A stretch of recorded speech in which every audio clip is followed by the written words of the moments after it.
एते सुंदर भाव में डायलॉग पर आपण म्यूजिक बजाई आम एकाठी हुए तो केवे काम करनी कि आपण आम मन में भल पाइबा सब बेले अच्छी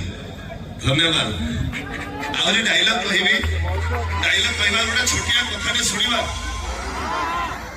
आम हेलु मंच कलाकार आम यात्रा करू आपण को मनोरंजन करू ता प्रतिबदल आम मालिक ठारू अर्थ नौ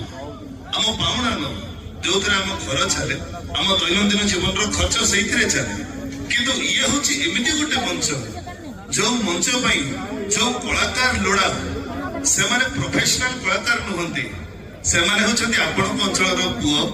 आपण अंचल भाई से माने निज परिश्रम उपार्जित धन रु किसी किसी संचय करी आपण मान मनोरंजन यही मंच बांधी